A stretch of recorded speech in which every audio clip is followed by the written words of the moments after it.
दोस्तों, दो बड़ी खबरें। यदि आप सैनिकों के खिलाफ कोई टिप्पणी करोगे और सेना के खिलाफ कोई टिप्पणी करोगे तो आपको सजा होगी, हाई कोर्ट का आदेश है। और दूसरा एक बड़ा मामला, एक सूबेदार रैंक यानी सीआरपीएफ में 22 लाख की खड़े खड़े ठगी होती है, उसको लेने के देने पड़ गए। और किस तरीके से आपके साथ भी हो सकता है, किसी के साथ भी हो सकता है। और कई बार इसकी एडवाइजरी आई है कि आपका आधार कार्ड यदि आप कहीं फोटो कॉपी कराते हो तो वो आधार कार्ड कहीं ना कहीं किसी गलत हाथों में लग के आपको किस तरह फंसाया जाएगा वो आप देख सकते हो। सबसे पहले हाई कोर्ट की सख्त टिप्पणी, उन्होंने कहा यदि आप भारतीय सेना के बारे में कुछ गलत लिखते हो या प्रधानमंत्री जी के बारे में भी कोई मजाक या गलत टिप्पणी करते हो तो आपको सजा होगी, जमानत नहीं मिलेगी। और जैसा कि हाई कोर्ट दिल्ली का ये निर्णय, ये बहुत जबरदस्त निर्णय, हम इसका स्वागत करते हैं कि आए दिन सोशल मीडिया के ऊपर, एक्स के ऊपर कोई किसी की मीम बना रहा है, कोई सेना की मजाक कर रहा है।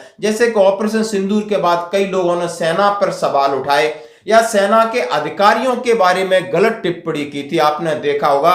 यानी विंग कमांडर व्योमिका सिंह के खिलाफ टिप्पणी की हो या अपने कर्नल सोफिया कुरैशी के खिलाफ टिप्पणी की हो, हाई कोर्ट ने सीधा कहा है सोशल मीडिया पर आप किस तरह की टिप्पणी करते हो जिससे उनको ठेस पहुंचती है या उनकी गरिमा को ठेस पहुंचती तो आपको सजा होगी। यानी ये आजादी बोलने की जो अभिव्यक्ति है वो उससे आपको उसमें कंसीडर नहीं किया जाएगा। और इसी तरीके की एक खबर है, सेना व पीएम के खिलाफ आपत्तिजनक पोस्ट करना अभिव्यक्ति की आजादी नहीं। यानी कोर्ट ने जमानत से भी किया इनकार और होगी एफआईआर, होगी सजा। कोर्ट ने कहा बिल्कुल भी जमानत मिलेगी। यानी ये देश जिसके ऊपर प्रधानमंत्री है और सेना, इनको आपने मजाक में या इनके ऊपर भद्दी टिप्पणी करोगे तो आप फंस जाओगे। भारत पाकिस्तान युद्ध के दौरान माननीय प्रधानमंत्री और वायुसेना के विंग कमांडर के खिलाफ कथित तौर पर आपत्तिजनक टिप्पणी करने में हाथरस जिले के आरोपी उनकी हाई कोर्ट से अर्जी खारिज कर दी गई है। सोशल मीडिया पर इस तरह की टिप्पणी भारत के लोगों के बीच वैमनस्यता पैदा करती है और इस तरह के पोस्ट अभिव्यक्ति की आजादी नहीं है। यानी हाई कोर्ट ने कहा है कि चाहे सेना हो चाहे प्रधानमंत्री, सोशल मीडिया पर आपत्तिजनक पोस्ट करना, लोगों में वैमनस्यता पैदा करना, ये आपकी आजादी यानी कि अभिव्यक्ति की स्वतंत्रता की आड़ में आप किसी को ठेस पहुंचा रहे, किसी इंस्टीट्यूट के खिलाफ आप बोल रहे हो, यह अभिव्यक्ति नहीं हो सकती। उन्होंने सीधा सीधा कहा है। कोर्ट ने इस टिप्पणी पर भारत पाकिस्तान युद्ध के दौरान प्रधानमंत्री मोदी जी और वायुसेना के विंग कमांडर के बारे में कथित तौर पर आपत्तिजनक चीजें अपलोड की थी एक्स के ऊपर और कई प्रकार के झूठ उसमें दर्शाए गए थे, तो आपको बचना होगा। न्यायमूर्ति अरुण कुमार सिंह देसवाल की पीठ ने अशरफ खान उर्फ नुसरत की जमानत अर्जी पर यह फैसला दिया है। उन्होंने कहा ये देश के प्रधानमंत्री और देश की सेना के खिलाफ बर्दाश्त नहीं किया जाएगा। अभी बातें हो रही कि गलत आईडी थी, तमाम चीजें थी और इस तरीके का आदेश दिया गया है। और दोस्तों, मैं बिल्कुल सही कहूंगा कि आज देश को जगने की जरूरत है, खासकर सेना के प्रति जिस तरीके से नजरिया हो, चाहे शासन स्टेट गवर्नमेंट के पुलिस अधिकारियों का हो या रेवेन्यू हो, किसी भी प्रकार का यदि सेना के खिलाफ कोई बातें करता है, चाहे पुलिस वाले हों या कोई भी, ये सेना को पूरा टारगेट करते हैं, किसी व्यक्ति के संबंध में बोलते हैं हम तुम्हारे बाप लगते हैं या सेना ऐसी है, सैनिक ऐसे होते हैं, तो उनके खिलाफ जबरदस्त कार्रवाई होनी चाहिए, कठोर सजा का प्रावधान होना चाहिए। और मैं इस निर्णय का जबरदस्त स्वागत करता हूं। अब मैं बात करता हूं दोस्तों, गिरफ्तारी का डर दिखाकर सीआरपीएफ का 2 स्टार वाला बंदा 22 लाख की ठगी, पुलिस वर्दी में वीडियो कॉल करके फंसाया।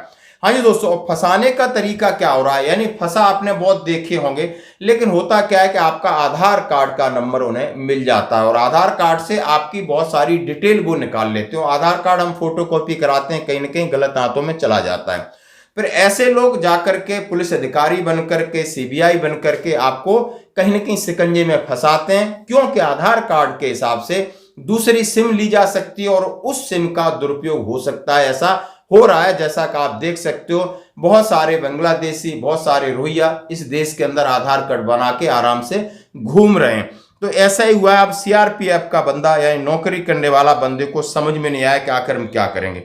अंबिकापुर खाते से गैरकानूनी काम होने का डर दिखाकर केंद्रीय रिजर्व पुलिस बल अंबिकापुर में पदस्थ एक सब इंस्पेक्टर रैंक का उसको डिजिटल अरेस्ट किया।